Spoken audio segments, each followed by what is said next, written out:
Margot Robbie and Amanda Seyfried did not hold back when it came to Blake Lively. Please enjoy Wuthering Lively. There's storytelling in the design elements. It's not just to look pretty, of course, but she's gorgeous, so what can we say?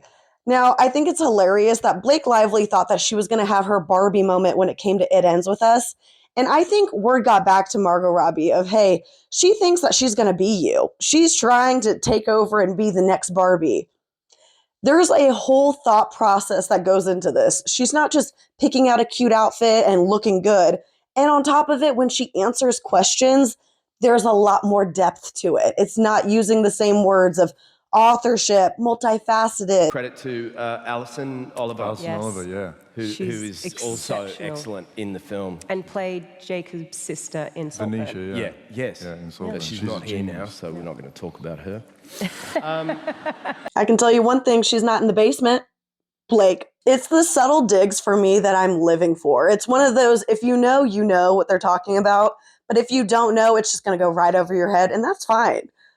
But if you know the tea, it's hot. No, I consider audience always. I've never, ever been on set and thought, what are the critics going to think of this? I'm like, what's an audience going to feel right now? What's their emotional response going to be?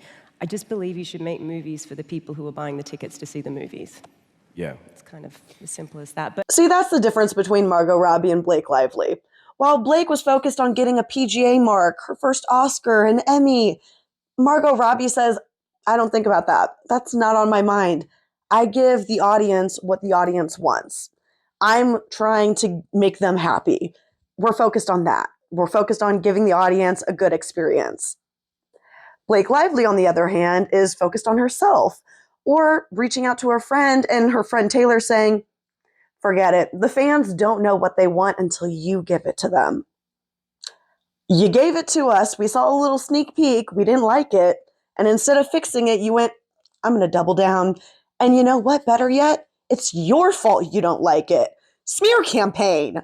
But Amanda, and I love that she held nothing back and went straight for Blake. You want to talk about, oh yeah, the author does like the film, executive producer, the vanity credit. Let's talk about it. She's like, yeah, I got it negotiated into my contract. That doesn't mean that I did anything substantial. Like Margot Robbie, on the other hand, there's an entire thought process that goes into every single decision. And it's not just, oh, well, it's multifaceted. No, she gave examples of like when she's in one scene and she sees how big the set is, then she realizes, hey, I need to adjust my acting performance to be bigger so that way I fill the space of this set. Is Blake thinking about that? No. it wasn't just everyone off in their own silos developing their own things. It was, hair and makeup coming to wardrobe fittings and wardrobe coming to camera tests and, like everyone doing it in conjunction together, and set design. Susie Davies, our production designer, and Jacqueline Duran, our costume designer, would literally create sets and outfits together to match. And that's where you can kind of start establishing what that tone is. And then, of course, it's all down to Emerald's vision, and she being the final say of like, no, it's too far, it's not far enough, and then everyone kind of finds it. I think it's really, really key is that there shouldn't be too many demarcation lines, that Totally. different departments should really communicate well with each other. Cinematography with design with costume. And I find it a little easier shooting in England for that kind of cross-pollination between departments.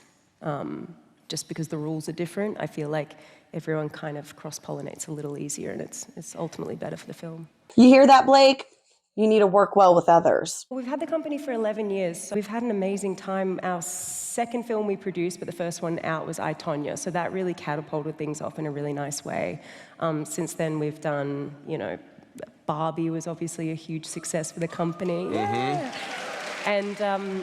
And we really, really, love our relationship with Emerald, who we met probably 8-9 years ago, who wrote and directed and produced Wuthering Heights as well.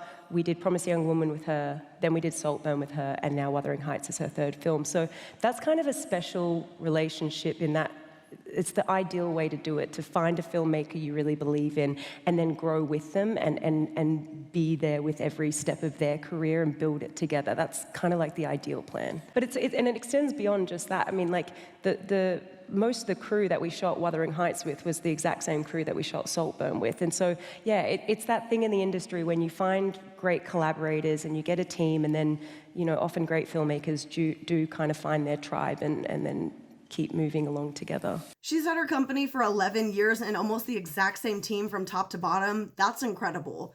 And yet another example of the difference between her and Blake.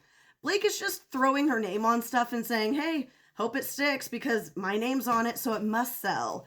When in reality, it's you need to do the legwork. And you also need to be able to be collaborative so people want to work with you and grow together.